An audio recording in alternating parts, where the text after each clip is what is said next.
Well, hello. I'm Don Kerr, I'm Rebecca Rotzler. and we're write-in candidates for Village Trustee in the May 7th village election. And we had been invited, all candidates have been invited this evening, to a forum sponsored by the Gilded Honor, and we thank the sponsor. It appears that two candidates have accepted the invitation and has decided to participate. Since we have planned to be here and we are prepared to speak to some of the issues, I think we've decided to just go ahead and have our forum of two. Absolutely. So again, Rebecca Rotzler is a former deputy mayor of the village. Can you talk a little bit about the experience you've had? Sure. I loved it, for one. I served from 2003 until 2007. It was a really exciting time because so many things were happening. We did things like performing the gay marriages, which really started an avalanche in our country, and that was so exciting. We passed an affordable housing law, and even though law doesn't sound like that much fun, it's fun to me. We had an incredible group of people who came together on that, and that's something that I really want to get reinstated once again, and get a lot of good things that we have happening up and running again. I feel that my experience gave me a really good idea of what needs to be done. I've got the experience and I'm ready to do it again. Both you and you served as a school board trustee for, what was it, 6 years? Over 8. Over 8, okay. We're experienced with budgets, we're experienced with legislation, and we need two individuals to come to the table right now on this village board who know what they are doing and are ready to move forward. No learning curve, let's jump right in there and get this ball rolling. Yeah, I think people who haven't served before, sometimes they ask, what's involved with the job? How much time is it going to take? And we know that. We've walked that walk. We know about liaison responsibilities. We know about subcommittees. We know it's not just about Wednesday night meetings. It's about getting your packet in the week before the meeting, going through, familiarizing yourself with the issues, reading the information, and being prepared to have a discussion on areas of real importance. Absolutely. I think on the school board, when there was an issue that was important, that was a major issue, I always made it a point as board president to make sure we had a unanimous vote. And Rebecca, I think your board, I don't know about unanimous votes, but I know there was a harmony and a working together that you don't always see anymore. Right, exactly. When you are elected, your responsibility is to the community that elected you. It cannot be about personalities. It cannot be about personal grudges. Those things have to be left at home, left at the door. When you show up to a meeting, you need to be prepared and really do the work that your electorate has entrusted you to do. And I feel both you and I are ready for that. I'm born ready, and I think we've paid some dues. I think you mentioned the gay marriage issue. Many people who weren't in town at that time don't know how big a deal that was and how much courage that took. Yes. There were gay marriages which were illegal at the time being performed in San Francisco and in New Paltz. Yes. The parking lot outside Village Hall was full of national news trucks, satellite trucks, and the courage that it took to do that at that time. I've always admired that in you and respected you for it. I actually had no idea that it was going to be as big as it turned out to be in terms of the attention. Calling my boss the evening before and saying, I think I'm going to have to come in a little late tomorrow, to, oh my gosh, I don't think I'm going to be able to come in at all tomorrow, and you really should come to Village Park, Peace Park. I was not part of village government at that time. Thank you, firemen. Some people get annoyed by that siren. When I hear it, I say thank you. Exactly, I agree. The fire whistle is the most effective way to get the message out to the fire department that there is a fire. Come report to village, to the fire station. And anyone who complains about it, I believe very quickly comes to realize that we have to support those many volunteers who show up at our fires and keep our communities safe. Well, and to speak to some of the volunteer firefighters, they speak highly of you because of your time there as a liaison in the village board. You want to talk about that a little bit? Sure. One of the first things that happened, I actually wasn't even their liaison yet, but they came to the board asking for new uniforms. And essentially the answer was no from our village attorney and clerk, because it's not considered in line of duty. It's their dress uniforms that they wear when they go to parades. And for me to say no just didn't seem right, considering the effort that they put in and the sacrifices they do for us. So I decided to take it on, and I just said to them, yes, let's fundraise. As all of the things that we're talking about with the consolidation issue, it's going to go to referendum. That's the ideal. We want it to be on the ballot for citizens to vote on. But if for some reason it fails, what we need to do is look at all of those ideas that came up and actually look at how we can implement them, because we can. I went to a conference, a professional conference last week, and the title of the conference was, "Is this the new normal?" I think you can plan and you can study and you can plan and you can study, but in the real world, not everything is foreseen. And the biggest part of government that I was challenged by were the things you don't expect. And I think we have so many people so focused right now on the issue of consolidation, which we should speak about. Absolutely. But they're so focused on that issue. What happens when that issue's gone? What else are they ready to talk about? And what are their qualifications and interests and background in the myriad of issues? So consolidation, pro or con? I won't know until I see what's on the ballot in November. I don't know how anyone could possibly right now say that they're on one side or the other if the agency that was just hired to put it together in a package where it can be presented to the public through public hearings within the timeline that has been already established by the state. Until that takes effect, not a single person in either municipality knows what they're voting on. Well, you wouldn't know that by attending the meetings, and I think that's something that you and I share. It's not any hesitancy to talk as long as it takes, but at some point you need to have good enough data where you can have the good decision. And I think there's been a rush to move beyond the data gathering and analysis to move to the decision process.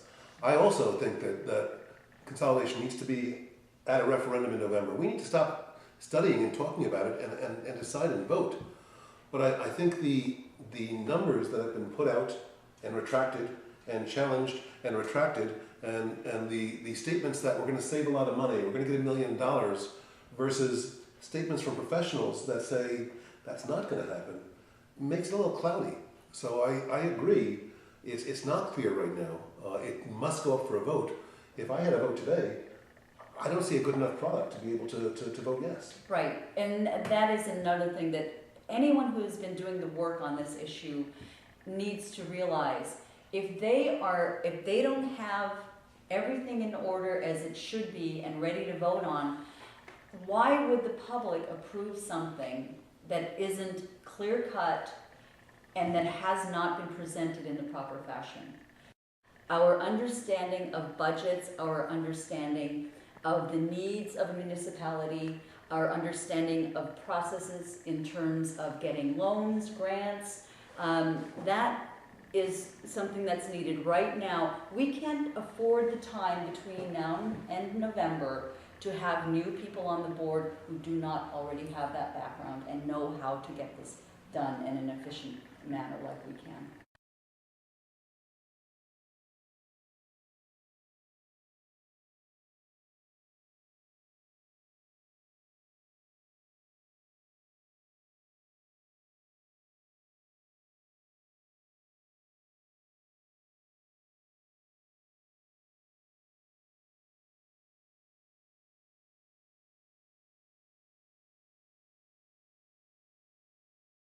I want to talk a little bit about what your environmental initiatives are and what your goals would be in terms of the future? Absolutely. Our antiquated street lights are one. We currently pay $65,000 a year to Central Hudson just to power our street lights. Now, we could easily be using solar street lights. They make, if anyone were to go online and do a search for solar street lights, vintage gas lamps, you'll find these beautiful structures that look like vintage gas lamps, but they're solar. And what we've been talking about, how not only in a situation where we have power outage, not only would those street lamps still be running, making our community much more safe, not having all of downtown knocked out, we'd still have the light, and people would have the ability to plug into these units to charge their phones or their laptops, what have you. And it wouldn't be an additional expense. They wouldn't be adding to the burden that the taxpayers are already paying for electricity. At the end of the cycle, we would be able to go out to bond for 5 years. After 5 years, they will have paid off themselves because we won't be spending that $65,000 a year. I would be the only renter, I'm actually the only candidate right now who is a renter.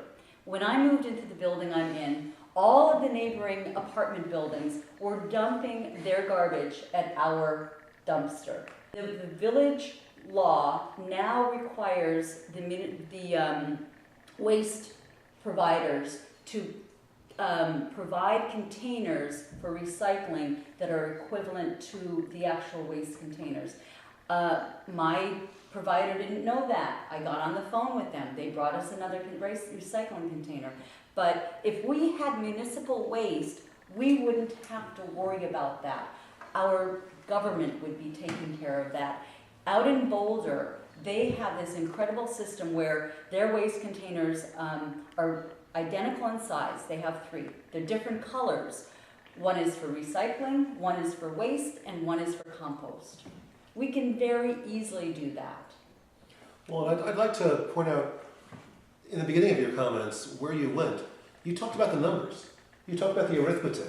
It's great to have, rainbows and unicorns and great ideas, but you made the numbers work. Yes. I think that's the thing, that's the experience that we bring. You can't just go doing everything that sounds great. You've got to pay for it. Right. And I think another thing that we have been talking about, there are people in the town and the village, and actually candidates for village trustee, who have spoken about combining the town water system and the village water and wastewater system. And I think the experience that we have tells us that that's a very scary thought. Our current village wastewater plant is at or near capacity, and there's no room on the current footprint to make it bigger.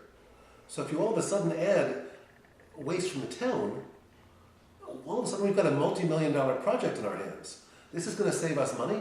So it's the kind of thing, when you dig a little deeper, when you press for the numbers, some of these things, like we're gonna save millions of dollars from consolidation, they just don't hold up to the light of day and the light of arithmetic. What are your thoughts about poverty in the village of New Paltz?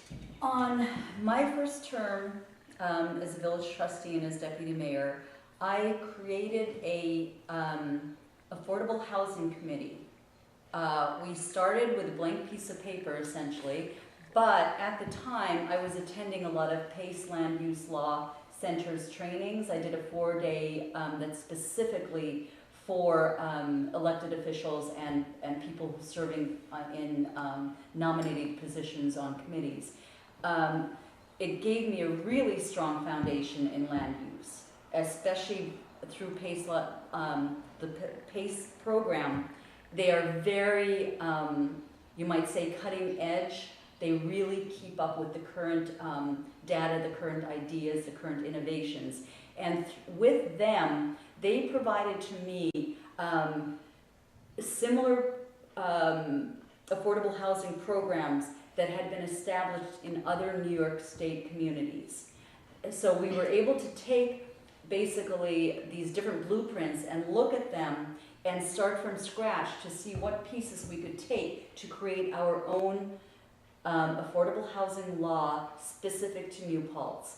And a lot of it had to do with things like looking at the needs of the senior citizens, looking at being able to keep our volunteers like our firefighters and rescue squad people within the community where there's incentives for them to be here. And at the end of the day, it was different representatives of the community. There was someone from the fire department, there was a senior citizen, there was a woman in a rental situation raising her kids on her own.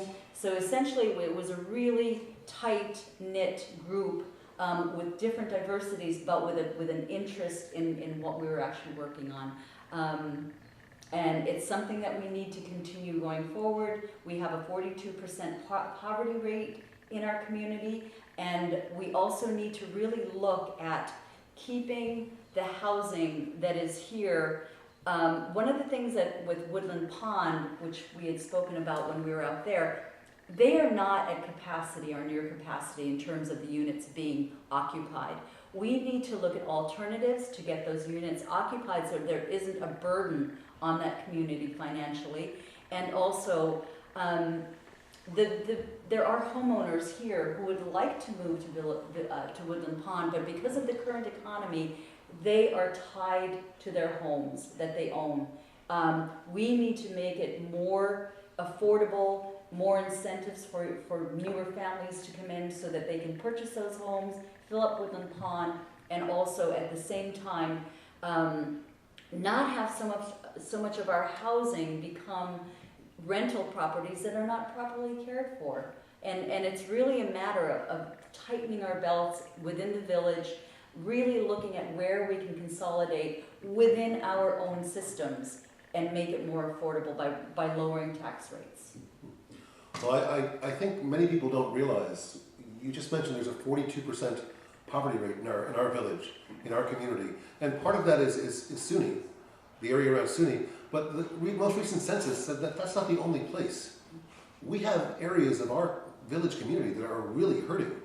And I think there's a big component of our village board and our town board who have not seen that issue. They can't hear it, or at least they're not acting as they have. I think with Rebecca and I, it's something that we feel. It's something that we see. It's part of our palette of concerns. I currently pay in rent. I love my apartment. I have no desire to move from where I am.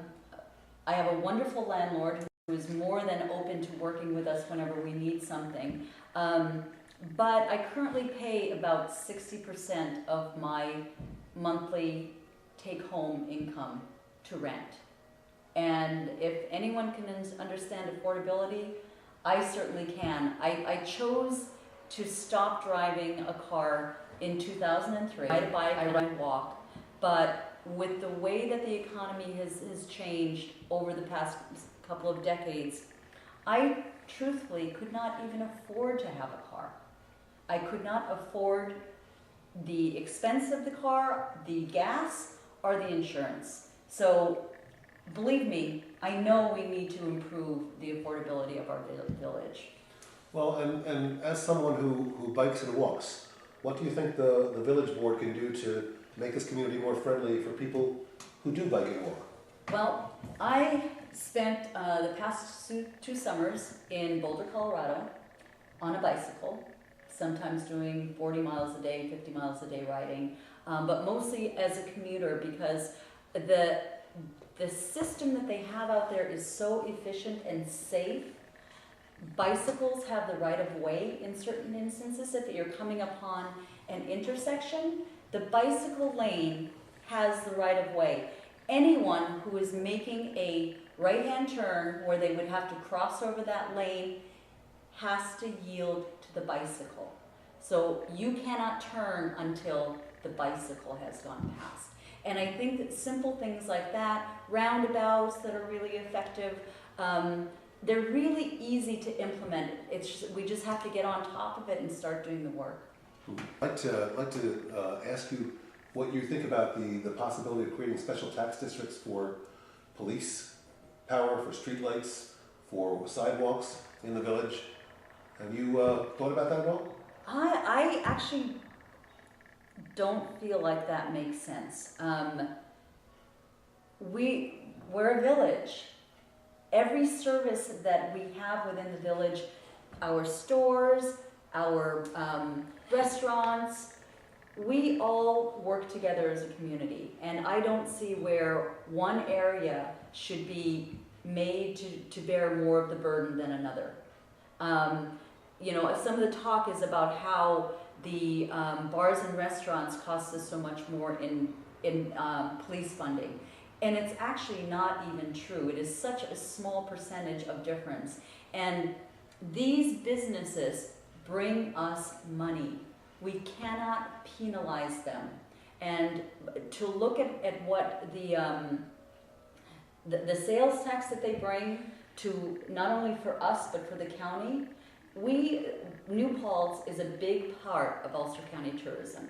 And we need to celebrate these businesses, not try to penalize them, or any specific area of the village for that matter. You know, whether it's a neighborhood that's more prosperous than another, we can't look at it that way. Well, there was a joint meeting of the town and village boards on January 30th of 2013.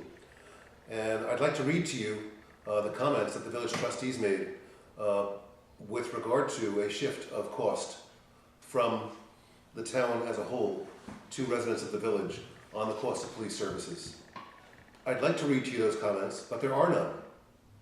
During this discussion of a big tax shift from residents of the town outside the village to residents of the village, to increasing the cost the villagers pay, there was no protest. There was no question. The village trustees sat in their hands. And I know if from knowing you and your experience, if there was discussion of a big shift of cost to the people you represented, do you think you'd say something? Absolutely. Well, the interesting thing about that meeting as well, one of the people that was most vocal in calling out what the discussion was a member on the town board, Jeff Logan, which is odd, you know, when you've got these people who are representing the villagers not responding to this, you know, attempt to increase taxation on villagers, and a member of the town board is crying foul. So it is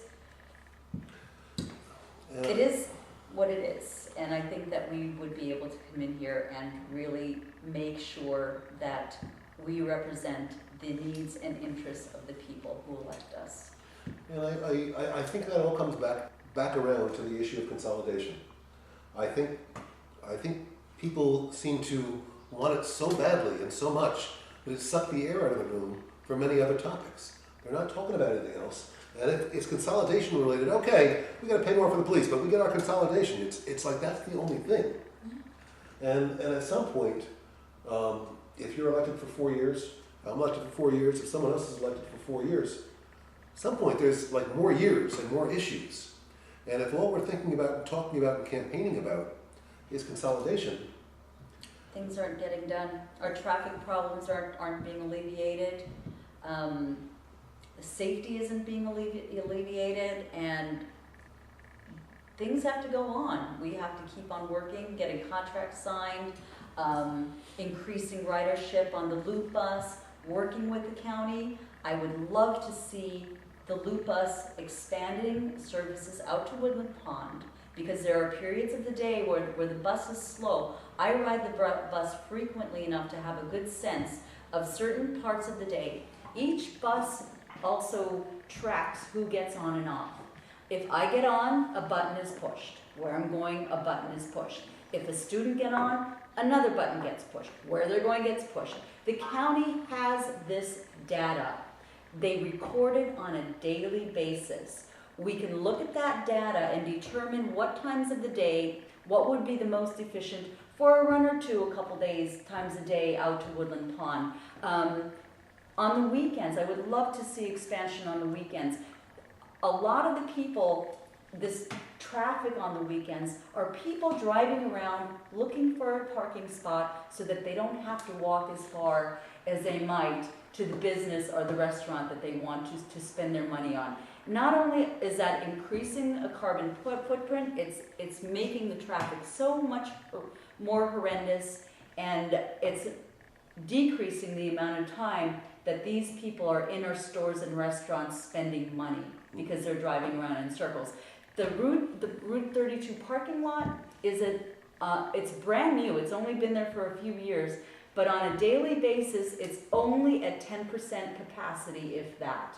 Now that parking lot could be full on the weekend with traffic being directed off of Main Street to there. We could have a shuttle bus bringing them around and dropping them off at the door of the business or restaurant that they want to go into.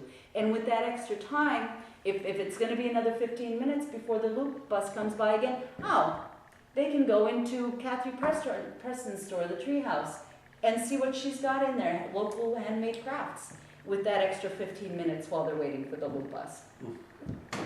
More money being spent. And something that I thought was very powerful and just said a lot about it now. We almost had a tax decrease in the village. We were so close. We almost had a tax decrease. The proposed budget that Mayor West proposed had a tax decrease of 1%. That's what was brought to the village trustees. At the end of discussion, I'm not sure it was $70,000 or $75,000 of tax money, of our money, was allocated for a consolidation expert, a consolidation consultant. Actually, it was kind of half that, because it would be half town and half village. I hate it when you're right. See, this is why we're such a great team. Getting my back here with my running mate. Thank you. I am very dedicated to national disaster relief. During Hurricane Irene, I traveled to Schoharie County as well as Greene County, actually putting on boots and gloves and going in people's damaged homes, gutting them, carrying buckets of mud out of flooded basements, whatever had to be done to help these people. I've spent probably a good 30 hours a week getting the supplies together, actually going down there and doing physical work, and I'm going to have to give up my work on Staten Island. I will continue to go down, but not as frequently. But in terms of my commitment to doing public service, I think that my track record and all of the work that I've done, being able to bring together 25 people to go with me on a weekend, shows my commitment to public service. Actually, Don, another thing that I think we should mention, which we have from time to time, and I believe our well-informed community at this point knows that you and I are both write-in candidates on May 7th. The voting takes place at the fire station on Plattekill Avenue, right around the corner from Village Hall, from 12 to 9 p.m.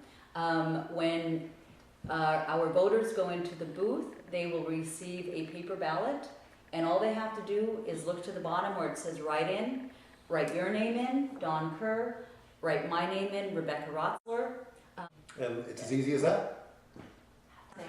Yes, first name and last name. The more the better. But the important point is to write it in. There's a number of spaces on the ballot. And you can color in the bubble for one of the candidates who's on the ballot, or you can write in Rebecca Rotzler and Don Kerr. It takes a little more energy. It's a little harder to run as a write-in candidate, but it comes down to your faith in the people who are doing the voting. Can they get it together? Can they handle a write-in? I think so. We think so. Absolutely. And we're here for you. Write in Don Kerr and write in Rebecca Rotzler on May 7th. We appreciate the vote.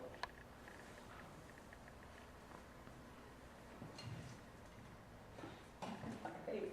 Good luck. Good luck. Thanks.